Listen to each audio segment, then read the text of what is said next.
Seguramente la experiencia de más de alguno aquí le ha llevado a darse cuenta que no es bueno evaluar los trabajos que se realizan en la casa en las noches.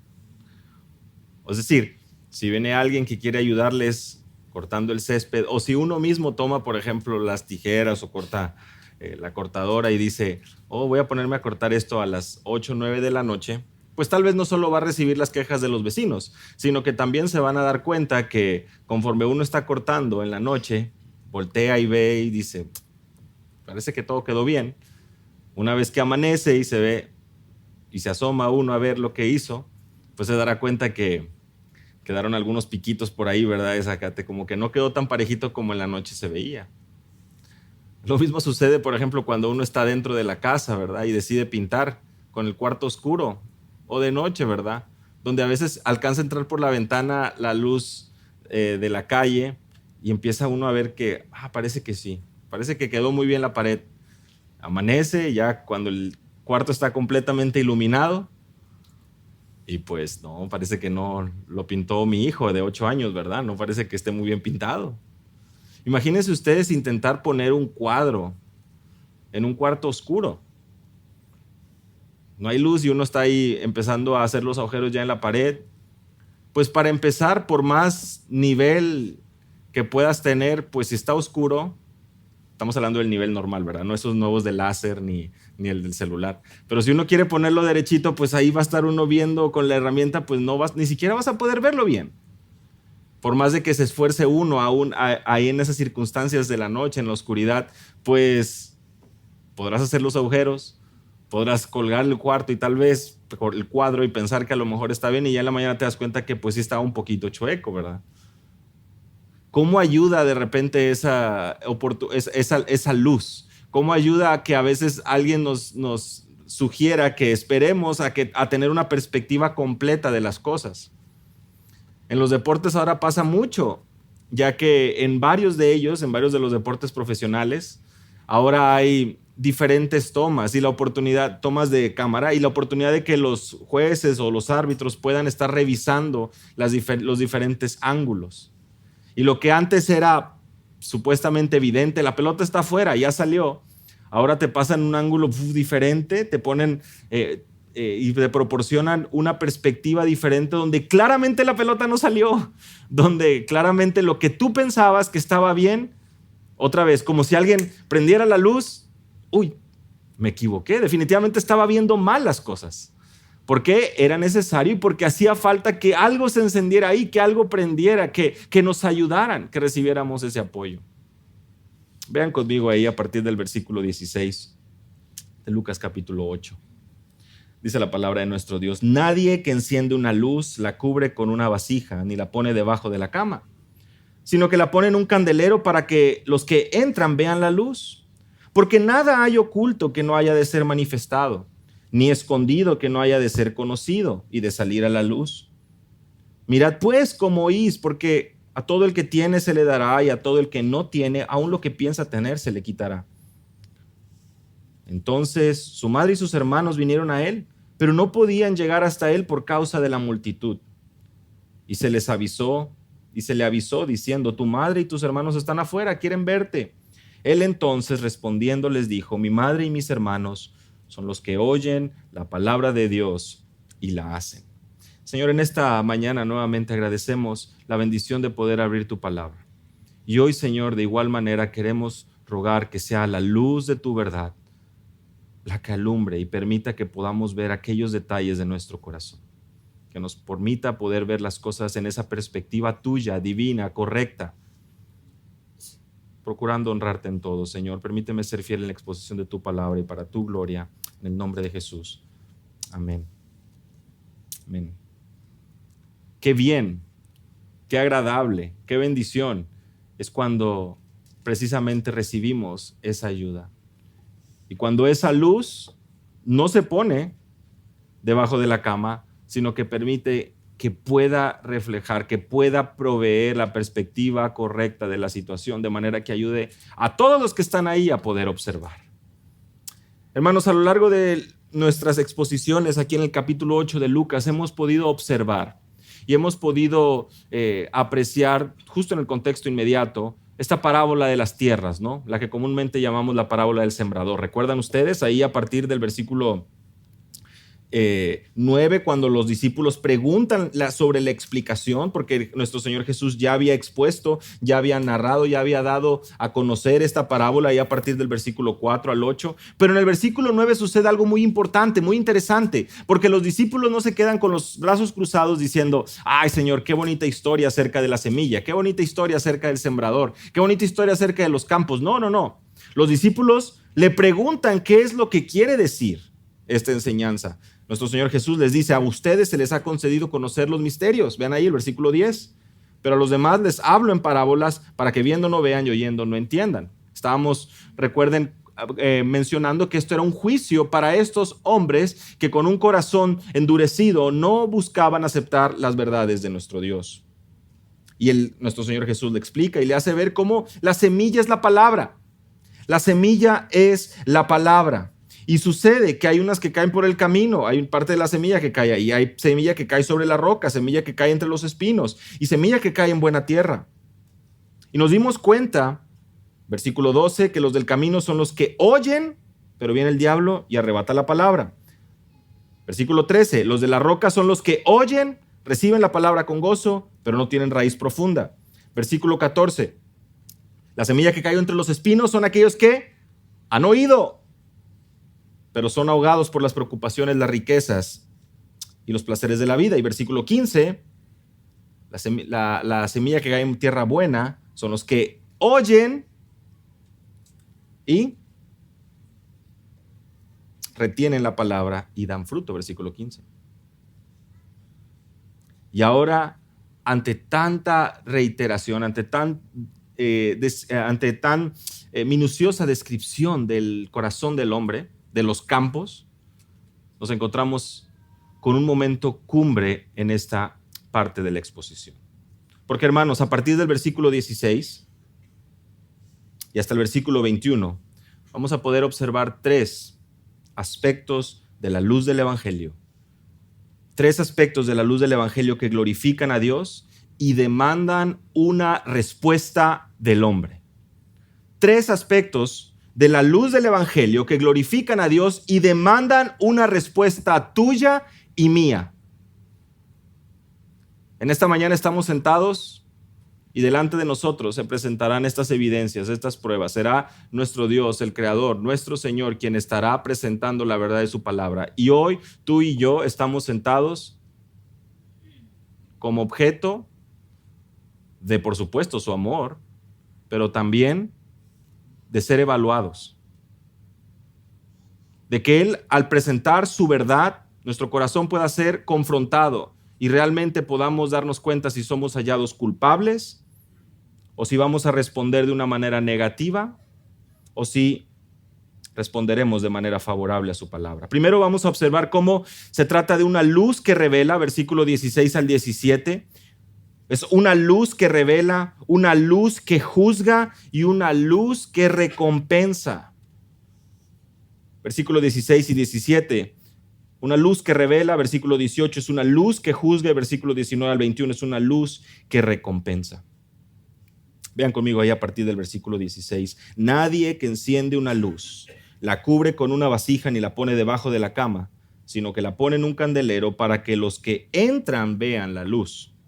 Esta sección comienza, o esta continuación de lo que hemos estado observando, comienza con un refrán, un proverbio, algo que ya hemos escuchado y hemos leído en otras partes, en otros evangelios.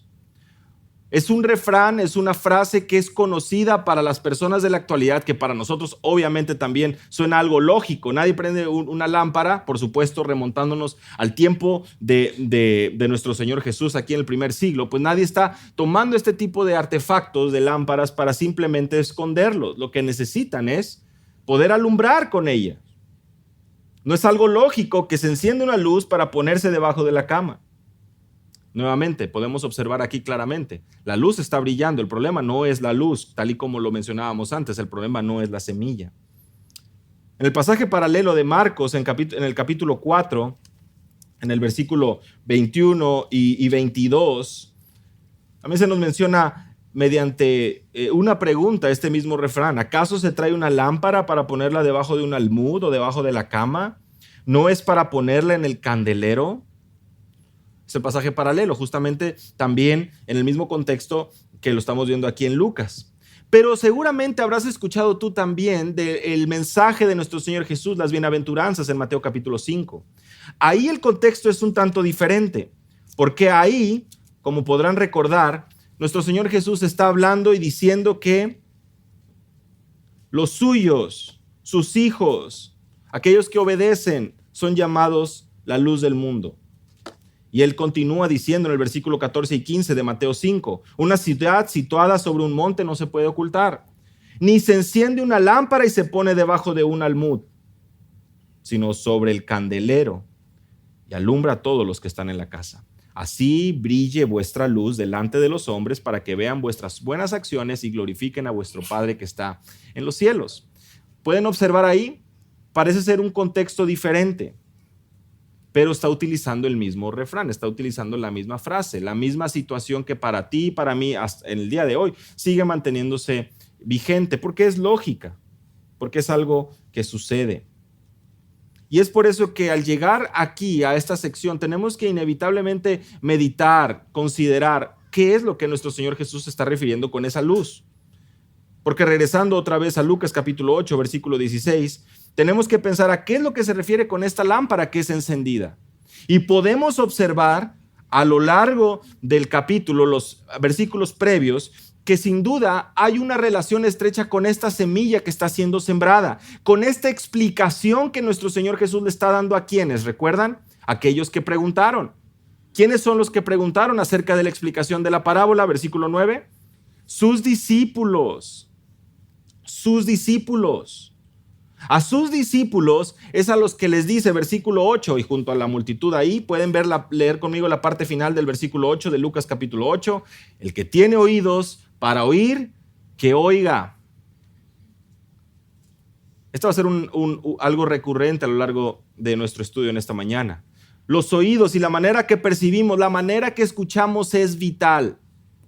La manera que podemos nosotros recibir. Y como vamos a ver más adelante, poner en práctica la palabra se convierte en algo muy importante para la vida de cualquiera de nosotros, de toda la humanidad. Y es por eso que nosotros estamos siendo expuestos, estamos siendo juzgados, estamos siendo, si es la voluntad de Dios y mostramos obediencia, recompensados, como lo estamos viendo a lo largo del bosquejo. Al hablar de luz, al hablar de la luz en los evangelios, al hablar de la lámpara, es una lámpara que viene y alumbra, inevitablemente pensamos en las palabras de Jesús. Juan capítulo 8, versículo 12, Jesús afirma, yo soy la luz del mundo, el que me sigue no andará en tinieblas, sino que tendrá la luz de la vida. Yo soy la luz del mundo, dice Jesús, Juan capítulo 8. ¿Qué más podemos nosotros conectar con esta verdad de la luz? No solo a nuestro Dios, quien gobierna sobre todo y provee esa luz, el mismo que creó la luz, Génesis capítulo 1. Pero también sabemos que su palabra es esa lámpara, esa luz al camino de los suyos. Salmo 119, versículo 105, lámpara es a mis pies tu palabra y lumbrera mi camino. Podemos reflexionar un poco y recordar que la luz, que la lámpara, que este tipo de analogías, de ilustraciones, van muy de la mano con las verdades de nuestro Dios, su enseñanza, su persona, su ministerio, todo. Cuando el apóstol Pablo se encuentra en esta situación donde tiene que estar testificando acerca de las verdades de Dios delante de las autoridades, al final de Hechos, estoy hablando de Hechos capítulo 26, donde está presentando el evangelio a Agripa, él menciona como parte de su testimonio, en el versículo 23 del capítulo 26, que tal y como los profetas y Moisés dijeron, el Cristo había de padecer, y por motivo de su resurrección entre los muertos, él debería ser el primero en proclamar luz, tanto al pueblo judío como a los gentiles. Proclamar luz. El apóstol Pablo hace esa conexión, esa referencia nuevamente a la verdad que ya hemos escuchado anteriormente. Un pueblo que estaba en tinieblas. A este pueblo que andaba en tinieblas, luz le resplandeció. Es lo que nosotros leemos desde el Antiguo Testamento. Los profetas lo anunciaron. Y por lo tanto, encontramos otra vez y continuamos meditando en cuando se habla de luz, cuando hablamos de luz, hablamos de algo muy importante. Hablamos de algo que tiene que ver con el carácter, con la palabra, con la bondad, con la misericordia, con todas las perfecciones y el carácter de Dios. En 2 Corintios capítulo 4, el apóstol Pablo menciona en el versículo 4, 2 Corintios capítulo 4, versículo 4, que el Dios de este mundo cegó el entendimiento de los incrédulos, para que no vean el resplandor de la gloria o del evangelio de la gloria de Cristo, que es la imagen de Dios. Versículo 6 de 2 Corintios 4, pues Dios que dijo que de las tinieblas resplandecerá la luz, es el que ha resplandecido en nuestros corazones para iluminación del conocimiento de la gloria de Dios en la faz de Cristo. Cuando hablamos de iluminación, cuando hablamos de luz, cuando hablamos de lámpara en el contexto de las Escrituras, pues no estamos hablando de electricidad, no estamos hablando de cualquier artefacto que a nuestra mente viene hoy cuando hablamos de luz. Nos referimos a algo mucho más relevante, porque una y otra vez vemos que esta luz, que el ministerio de nuestro Señor Jesucristo, que esta luz viene a hacer algo muy importante. Vean conmigo, regresando a Lucas capítulo 8, versículo 17, cómo continúa una vez que nuestro Señor Jesús presenta esta imagen, que a nuestra mente debe estar bien presente. Una luz no se pone debajo de la cama, una luz sirve para poder alumbrar, una luz no puede permanecer cubierta, se pone en un candelero para que los que entran vean la luz. Versículo 17, porque nada hay oculto que no haya de ser manifestado, ni escondido que no haya de ser conocido y de salir a la luz. Una vez que nuestro Señor Jesús presenta a la audiencia este refrán, este proverbio, esta manera de introducir esta verdad, que otra vez tiene implicaciones muy importantes, lo estamos viendo, pero tiene también una realidad que a todos nuestros oídos, a todas nuestras mentes suena lógico. La luz sirve para alumbrar a las personas que vienen. Nuestro Señor Jesús presenta una parábola, los discípulos le preguntan, ¿y qué sucede con nuestro Señor Jesús? ¿Qué es lo que hace a sus discípulos? Les explica la parábola. No permanece como un misterio para los suyos, no permanece como un misterio esta parábola, sino que tiene una explicación, es lo que vimos justamente en los versículos 9 en delante. Y aquí ahora reitera otra vez la importancia de que la luz pueda ser vista y pueda servir para alumbrar a los que entran en la casa. ¿Por qué? En versículo 17. Porque no hay nada oculto que no haya de ser manifestado, ni nada escondido que no haya de ser conocido y de salir a la luz. Por eso es que hablamos que este primer aspecto de la palabra del evangelio es que es una luz que revela lo más profundo de nuestro corazón. Revela aún lo que tú, lo que yo pensamos que nadie sabe. ¿Qué es lo que produce esta luz? Por más que se quiera ocultar, la palabra de Dios y el evangelio ilumina y expone. Nuestro Señor Jesucristo, a través de su vida, muerte y resurrección, de su ministerio, a través de su persona, su carácter, nuestro Dios, quien es justo, y delante de él no hay nada que se oculta. Enciende esa luz, presenta esa luz, de manera que aún los pensamientos más escondidos del corazón son manifestados. La palabra de Dios no falla, la palabra de Dios ilumina, la palabra de Dios expone. Y podrán algunos de ustedes decir, bueno, hay personas que a la tumba llegan con sus secretos, ¿verdad? Tal vez alguno de ustedes lo ha dicho en algún momento de su vida. Yo de esto me acompaña hasta la tumba. Nadie va a saber de este tipo de cosas. Pues te tengo noticias. Tal y como nuestro Señor Jesucristo lo menciona, no hay nada que no haya de ser manifestado, y no hay nada escondido que no haya de ser conocido.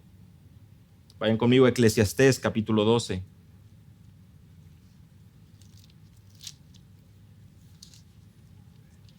El final de Eclesiastés, que si ustedes asistieron a retiros de jóvenes, solía ser uno de los pasajes más mencionados. Nos olvidábamos de exponer todo Eclesiastés y llegábamos a lo que es bastante evidente y más claro, ¿verdad? Capítulo 12 de Eclesiastés, versículos 13 y 14. La conclusión cuando todo se ha oído es esta: teme a Dios y guarda sus mandamientos, porque esto concierne a toda persona. Esto es el todo del hombre. Versículo 14. Porque Dios traerá toda obra a juicio, juntamente con toda cosa encubierta, sea buena o sea mala. El predicador Salomón termina Eclesiastés recordando a su audiencia que es importante, a sus lectores, recordarles que un temor a Dios es aquel temor que te lleva a guardar sus mandamientos. Y como estuvimos estudiando la semana pasada, el guardar sus mandamientos implica caminar en sus mandamientos. Caminar en la verdad, caminar en los mandamientos, como lo veíamos la semana pasada en la vida de Enoc. A lo largo de las Escrituras nos habla acerca del reflejo de una persona que está siendo obediente. Y para poder ser obediente a la instrucción, primero tienes que oírla. Si no, ¿a qué vas a estar siendo obediente? Lo que Salomón expone aquí, recuerda, es: tú vas a ser juzgado, yo voy a ser juzgado, porque delante de Dios no hay nada oculto. Lo bueno y lo malo. En su predicación, en su mensaje en el Areópago, pregonando las verdades de la Escritura, evangelizando a una audiencia sumamente religiosa, en Hechos capítulo 17, es el apóstol Pablo quien dice: Dios ha establecido un día en el cual Él juzgará al mundo con justicia, por medio de un varón a quien Él designó, dando fe a todos de su resurrección, hablando de nuestro Señor Jesucristo. Habrá un juicio, es una realidad, no hay nada que permanecerá oculto. Podrás ocultarlo de tus hijos, podrás ocultarlo de tu esposa, de tu esposo, de tus padres, pero delante de Dios no hay nada oculto. Porque la luz de Dios, porque la luz del Evangelio alumbra de tal manera que consistentemente podemos leer a lo largo de su palabra: nadie permanece impune. ¿Por qué esto iría en contra del carácter de Dios? ¿Que no afirmamos que Él es justo? Si Dios es justo, ¿qué significa esto? Nunca prevalecerá la injusticia. Él no tolera la injusticia y por lo tanto no tendrá por inocente al culpable. Al culpable. No hay donde puedas esconderte, no hay donde puedes esconderme, no hay nada que podamos esconder, porque delante de Él todas las cosas están descubiertas. Por eso es que en 1 Corintios, en el capítulo 4, el apóstol Pablo menciona la importancia de que nosotros, y tal como lo hemos estado estudiando también en Lucas, somos llamados a no juzgar antes de tiempo. 1 Corintios capítulo 4, versículo 5. No juzguéis antes de tiempo, no sigáis juzgando. Esa es la idea en el original. No estén juzgando. Esperen hasta que el Señor venga, el cual sacará a la luz las cosas ocultas en las tinieblas, y también podrá de manifiesto los designios de los corazones, y entonces cada uno recibirá su alabanza de parte de Dios. Cada uno recibirá su alabanza de parte de Dios. Pero tú y yo somos recordados a que no juzguemos, no nos apresuremos a juzgar. Porque hay alguien que lo hace de manera justa y recta y no somos nosotros. No somos nosotros. Él es quien escudriña las mentes y los corazones y dará a cada uno conforme a sus obras. Apocalipsis 2, versículo 23. Hermanos, si hay un punto importante que nosotros tenemos que recordar con respecto a la luz del Evangelio, a la luz de la palabra, es que nada permanece oculto delante de los ojos de Dios. Otra vez, hermanos, es incongruente que tú y yo queramos pensar que podemos ocultar algo delante de los ojos de Dios. Podemos ocultar algo a los ojos de los hombres, podemos ocultar algo a los ojos de nuestras superiores, de nuestras autoridades, de nuestros seres queridos. Pero tu corazón, los más profundos pensamientos de tu corazón permanecen completamente descubiertos delante de Dios. Cuando hablamos acerca de la salvación, del milagro de la salvación, del perdón de pecados, hablamos que lo primero que sucede es traer esa vida a ese cadáver espiritual, ese nuevo nacimiento, esa regeneración. ¿Por qué? Porque de otra manera tú no puedes estar consciente de toda esa maldad, de todos esos pecados de los cuales tú te sientes arrepentido y vienes a confesarlos delante de Dios. Un muerto espiritual no puede arrepentirse, un muerto espiritual no puede hacer nada. Es Dios quien concede, quien sopla vida y permite que un cadáver espiritual pueda recapacitar, pueda vivir, apreciar y ver su corazón tal como Dios lo ve. La luz del Evangelio, la luz de la palabra, la luz de los justos juicios de Dios revelan lo que hay en tu corazón. Tú aquí podrás estar muy atento. Tú aquí podrás estar mostrando una actitud indiferente, una actitud de estar tomando notas, una actitud de estar de ignorando completamente lo que estamos haciendo aquí. Pero sea cual sea tu situación, pues nosotros no somos llamados a juzgarte. Es Dios quien juzga el corazón de cada uno de nosotros. De la misma manera, sabiendo y conociendo lo que hay en nuestro corazón, es así como nosotros también venimos a un entendimiento de lo que el apóstol Pablo enseña en 1 Corintios 4. ¿Qué necesidad tengo yo de estar juzgando a otros, sabiendo lo que hay en mi corazón y sabiendo cómo Dios me ve? Qué ridículo resulta para nosotros querer ponernos a juzgar las intenciones del corazón de otros como si nosotros supiéramos, porque nos gusta decir eso, lo decíamos ayer con las hermanas. Yo sé lo que está pensando esta persona, yo lo conozco muy bien, tantos años, no tiene que decirlo, yo la conozco. Bueno, ¿qué te crees, Dios o qué? No somos llamados a eso como cristianos, no somos llamados a estar haciendo eso como creyentes, somos llamados a poder esperar pacientemente en el juicio, en el justo juicio de Dios, quien traerá a cada uno de nosotros y nos dará de acuerdo a nuestras obras. Otra vez regresando al versículo 17 de Lucas 8, no hay nada, hermanos, no hay nada oculto que no haya de ser manifestado, no hay nada escondido que no haya de ser conocido y de salir a la luz. La luz del Evangelio revela.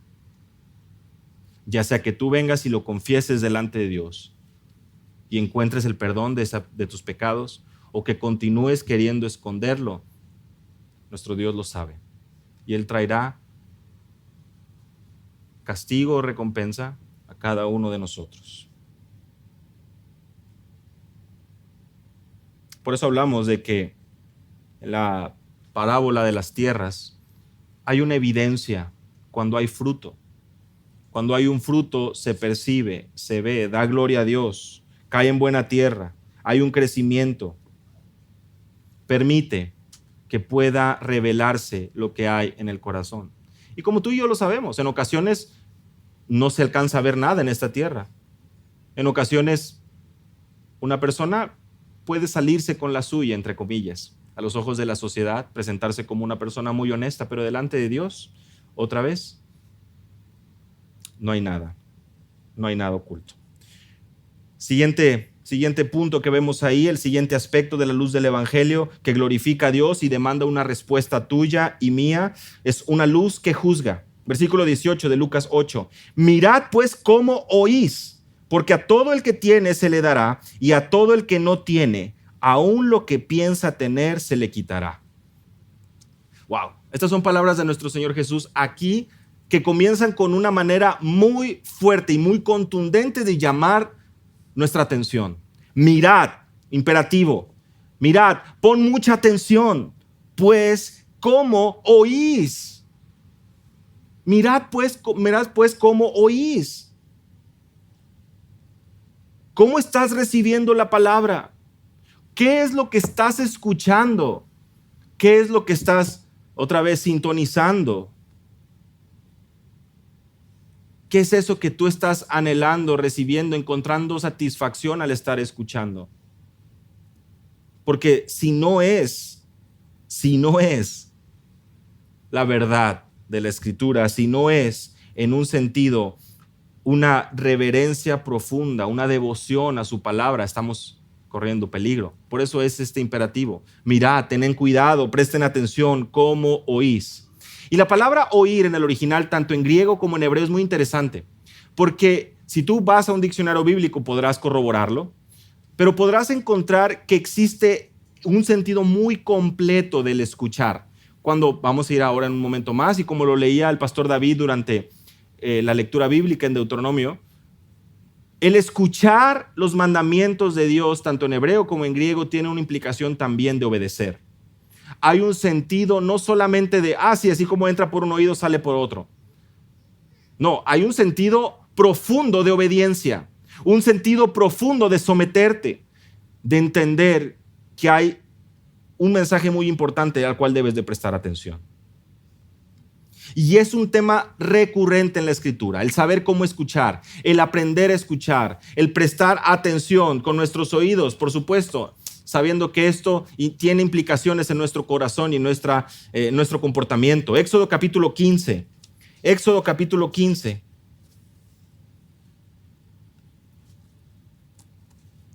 Versículo 26.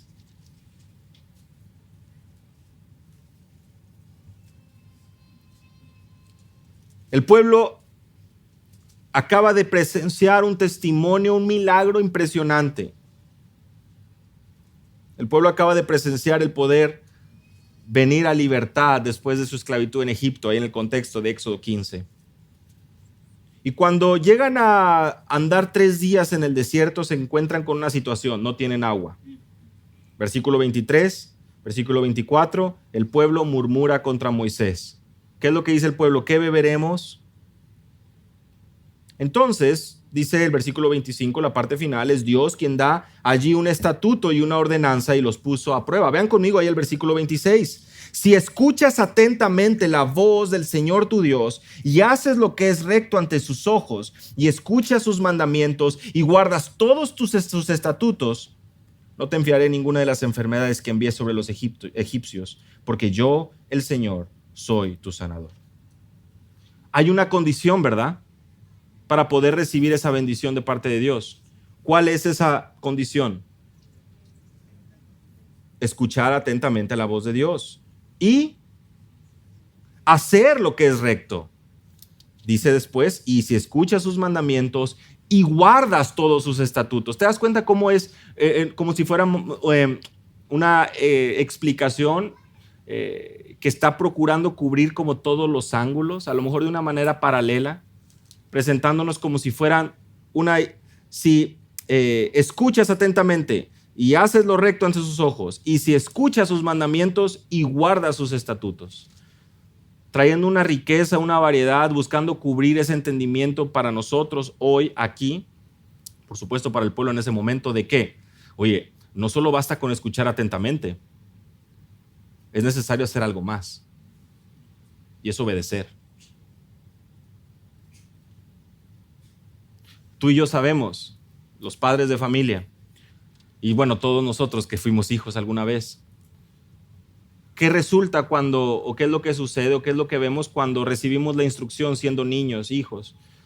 No te olvides de tender la cama. Sí, no te preocupes, mamá. Sí, papá, lo voy a hacer. Pasan las horas, llega el día. El niño dijo que sí lo iba a hacer y no lo hizo. Escuchó, ¿verdad? Es más, afirmó que lo iba a hacer. Pero el resultado fue la misma desobediencia. De un niño que hubiera dicho, no, no lo quiero hacer. O de un niño que hubiera dicho, no, o que simplemente hubiera ignorado el mandamiento. Bueno, de la misma manera nosotros delante de Dios nos encontramos en esa situación. Podemos estar aquí, venir, animarnos un poco, decir, sí, voy a ser más intencional, voy a hacer esto y otro. Pero a lo largo de los minutos, de las horas, nos olvidamos. Y llegamos otra vez a la desobediencia. El pueblo de Israel, una de las características del pueblo que por supuesto de la misma manera ilustran el corazón de nosotros hoy, es una queja, una murmuración continua ante las dificultades que estaban afrontando, un recordatorio continuo de la misericordia de Dios a su vida, y el pueblo como que sí y como que otra vez no. Como que quiere entender, pero no. Finalmente, y resumiendo un poco, pues es la historia realmente del Antiguo Testamento, hasta que llegamos precisamente con la realidad, con la venida del Mesías, que nos permite poder estar bien delante de Dios. Porque el hombre fracasó, el pueblo fracasó, Saúl fracasó, David fracasó, Salomón fracasó, sus hijos, no se diga.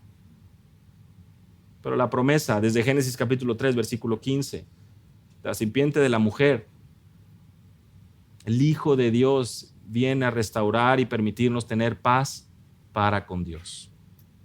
¿Por qué?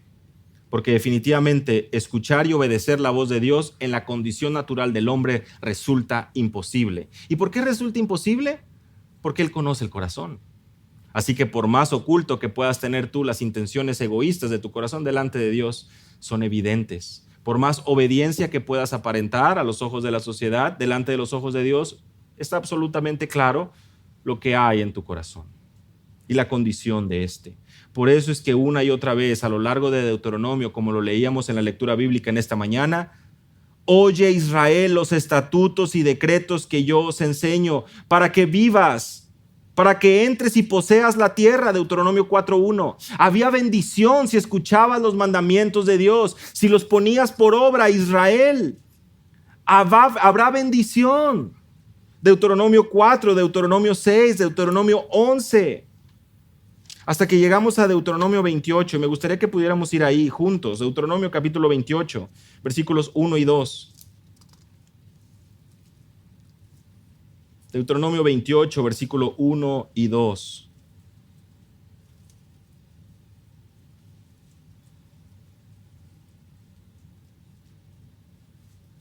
Sucederá que si obedeces diligentemente al Señor tu Dios, cuidando de cumplir todos sus mandamientos que yo te mando hoy, Él te pondrá en alto sobre todas las naciones de la tierra, y estas bendiciones vendrán sobre ti y te alcanzarán.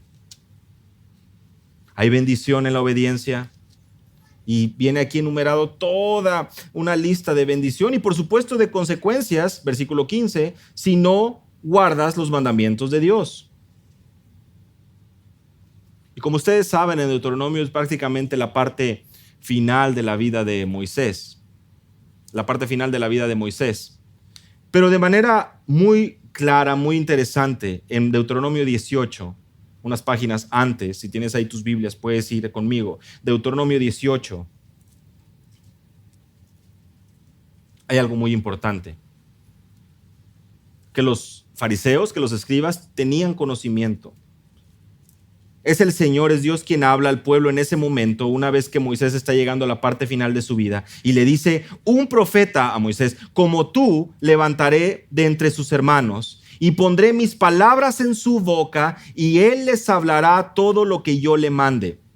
Ve ahí, es Dios quien está prometiendo que va a levantar otro profeta como Moisés, y él hablará todo lo que yo mande, dice el Señor, versículo 19. Y sucederá que cualquiera que no oiga mis palabras, que él ha de hablar en mi nombre, yo mismo le pediré cuenta. Es Dios quien anuncia: vendrá otro profeta como tú, Moisés. Vendrá otro. Y yo hablaré por medio de él.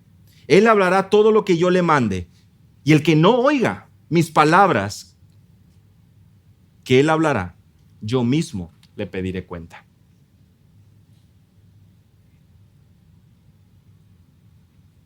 Yo mismo le pediré cuenta. En la escena de la transfiguración, en Mateo capítulo 17, versículo 5, Mateo 17, 5, en la transfiguración, hay un momento cumbre, donde esta voz del cielo, la misma que anuncia y respalda el ministerio de nuestro Señor Jesús desde su bautismo, dice: este es mi Hijo amado, en quien tengo complacencia, a él oíd. Oíd. Este es mi Hijo amado, en quien tengo complacencia. A sus palabras sométete. En sus palabras medita. en su verdad, encontrarás la luz para la oscuridad de tu corazón. Porque todo el que tiene se le dará, y a todo el que no tiene, aún lo que piensa tener se le quitará. Estábamos hablando precisamente de eso ahora en Deuteronomio 28. Cuando hay obediencia, cuando uno escucha, obedece, anda en los caminos del Señor, hay bendición. Hay bendición. Se le dará. Aquel que genuinamente escucha, recibe la palabra de Dios, tendrá bendición. Es un resultado, es un premio, es una recompensa al diligente. Pero a todo el que no tiene, aún lo que piensa tener se le quitará. Esto es muy interesante. Porque resulta que, por supuesto, tú y yo vemos al malo prosperar. Tú y yo vemos a los malos que les va bien, a los corruptos les va bien, a los que roban, a los que cometen crímenes. Hay injusticia en el mundo, por supuesto que la hay. Pero aún eso que piensan tener, aún eso que piensan retener con tanto, por supuesto, desde una perspectiva eterna, se les quitará. Piensan tener prosperidad para toda su vida, haber dejado grandes bendiciones para sus hijos, piensan haberse salido con la suya. Eso que piensan tener, perderán todo. ¿Por qué? Porque no escuchan, porque no se someten, porque no reciben, porque no guardan, porque no cuidan, porque no son diligentes en caminar en la verdad de Dios. Por eso es que se trata de una luz que juzga. Vimos que se trata de una luz que revela las más profundas intenciones del corazón, una luz que juzga y que trae a cada uno conforme a su corazón. Bendición si hay obediencia y consecuencias si no escuchamos la voz de nuestro Dios, si no atendemos a su mensaje. Aquello que piensan tener lo perderán. Aquello que piensan guardarlo se desvanece. Hay dos personajes en el Antiguo Testamento que la palabra de Dios nos reitera y nos recuerda que no escucharon y que endurecieron su corazón. Bueno, el primero de ellos endureció su corazón. Y una y otra vez, Éxodo 7, Éxodo 8, Éxodo 9, endureció y no escuchó la voz, y no escuchó la voz, y no escuchó la voz. Faraón. Y tú y yo sabemos qué fue lo que sucede con él.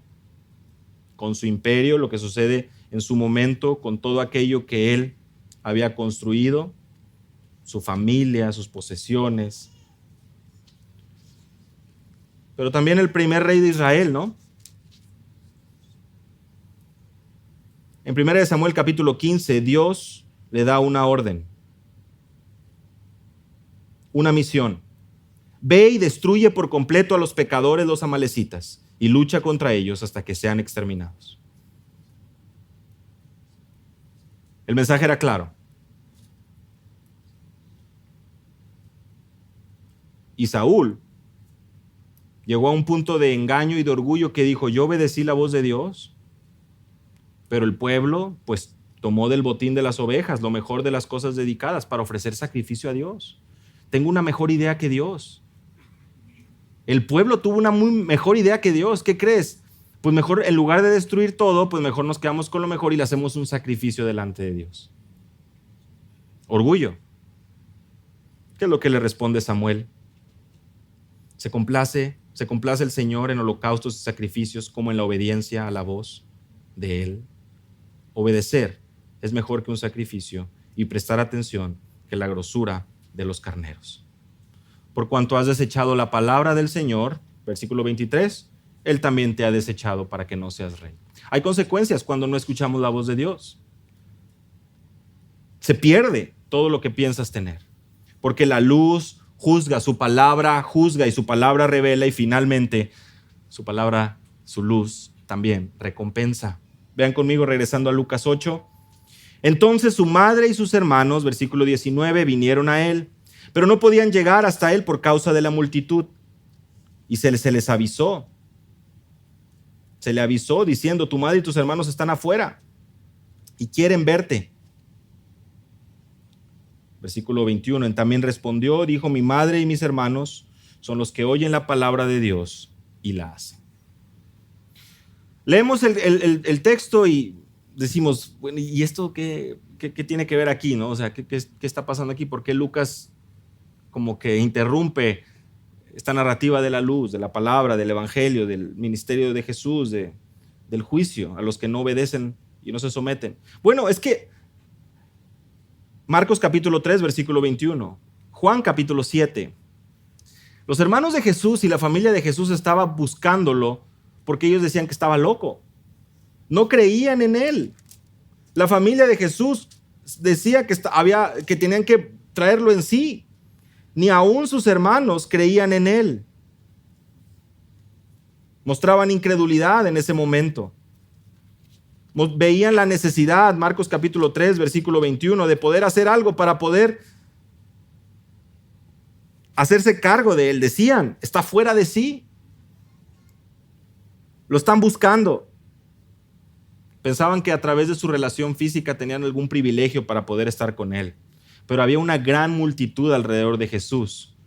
Y la respuesta de Jesús ante el anuncio de que están buscándolo su familia es: mi madre y mis hermanos son los que oyen la palabra de Dios y la hacen. ¿Por qué hablamos de que se trata de una luz que recompensa? Porque te convierte en parte de la familia de Dios. ¿Te das cuenta? ¿Quién es? ¿Quiénes son los que vienen a formar parte de la familia de Dios? ¿Quiénes? Aquellos que hacen dos cosas, ¿verdad? Los que oyen la palabra de Dios y la hacen. Aquello que no realizó el pueblo, que batalló mucho, aquello en lo que por supuesto falló Faraón, aquello en lo que por supuesto falló Saúl, David. La gente estaba pendiente de las cosas externas y físicas. En Lucas 11, versículo 28, hay una ocasión donde una mujer grita: bendito el vientre que te trajo a este mundo. Esta mujer estaba sumamente emocionada, ¿verdad? Y reconociendo como bienaventurada tu madre. Jesús le dice: bienaventurados los que oyen la palabra de Dios y la guardan. Te estás equivocando, mujer. Se está equivocando la sociedad al pensar que a través de lo que nuestros ojos ven o que ahí está lo más importante. Oír y hacer, oír y hacer. ¿Y la recompensa cuál es? Formar parte de la familia de Dios, tener una herencia eterna, ser llamado hijo de Dios, tener una relación, una comunión con el Dios creador de todo. El mensaje de Jesús es muy claro. Su luz, su mensaje trae una preciosa recompensa a la vida de aquellos que oyen la palabra y la hacen. Porque el que oye la palabra y la hace, el que oye el mensaje de Jesús y lo guarda, es aquel que edificó su casa sobre la roca. Es aquel que no se engaña a sí mismo, dice Santiago 1. Porque somos llamados a ser no solo oidores, sino hacedores de la palabra, Santiago 1, 22 y 25. Porque el que es oidor es el como que se mira en un espejo, y por supuesto pensemos en los espejos del primer siglo, pues la imagen tanto distorsionada, va y se olvida de cómo era. Necio, porque son bienaventurados los que andan en los caminos del Señor. Porque es un nuevo corazón y es ese pacto, esa promesa del nuevo nacimiento, la que nos permite, por pura gracia y misericordia de Dios, poder oír y poder obedecer. Somos sellados con el Espíritu Santo de la promesa, dice Efesios capítulo 1. Porque podemos escuchar, andar, porque nuestros ojos, nuestra mente ha sido iluminada con la luz del Evangelio. Mirad pues cómo oís, ¿recuerdan? El que tenga oídos para oír, oiga. El énfasis de toda esta sección es cómo estamos escuchando, cómo estamos escuchando, cómo estás escuchando. La luz se ha presentado delante de nosotros a través de su palabra. ¿Y cómo tú la estás escuchando? ¿Cómo yo estoy respondiendo ante ella? No nos podemos engañar. En 1 de Juan capítulo 3, versículo 10, se nos describe de manera muy clara quién es hijo de Dios y quién es hijo del diablo. Aquel que no ama a su prójimo, aquel que no ama a su prójimo es hijo del diablo. Así lo pone el apóstol Juan. ¿Por qué? Porque es aquel que no oye, que no guarda los mandamientos de Dios. ¿Tienes algo en contra de alguien? ¿Guardas algo en contra de tu prójimo? 1 de Juan capítulo 3 debe hacerte reflexionar hoy. Porque hijo de Dios, o como hijo de Dios o hija de Dios, no te estás comportando. Somos llamados a amar y lo podemos hacer. ¿Por qué? Porque Él nos amó primero. Y porque somos adoptados y traídos como parte de la familia de Dios. Su luz trae una recompensa que nos permite poder tener esa esperanza porque nacimos de nuevo. Somos nuevas criaturas, es lo que dice el apóstol Juan. Hermanos, y a lo largo de Lucas capítulo 8 lo hemos visto desde el principio, cómo se nos menciona el testimonio de estas mujeres, María Magdalena, Juana, Susana. Ellas servían, seguían a Jesús, estaban ahí procurando apoyar en lo que fuera necesario. Después se nos relataron estos campos, estos terrenos, donde sí, los que fueron junto al camino escucharon, los que fueron sobre la piedra escucharon, los que cayeron sobre espinos o entre espinos escucharon, y los que cayeron en buena tierra escucharon. La diferencia fue que aquellos que cayeron en buena tierra fueron los que realmente perseveraron, actuaron, guardaron. Mirad pues cómo oís, dice nuestro Señor Jesús. Si escuchas el mensaje hoy, te está llevando a tomar una decisión. Porque la luz revela, la luz juzga, pero también recompensa. Si hoy vienes delante de Él, procurando obedecer, guardar, atesorar, andar y perseverar en su verdad, perseverar en su camino. Que el Señor nos permita poder ser obedientes y responder de manera humilde y devota. Que el orgullo de nuestro corazón pueda derrumbarse por completo al ser confrontados con la luz de la verdad del Evangelio de nuestro Dios.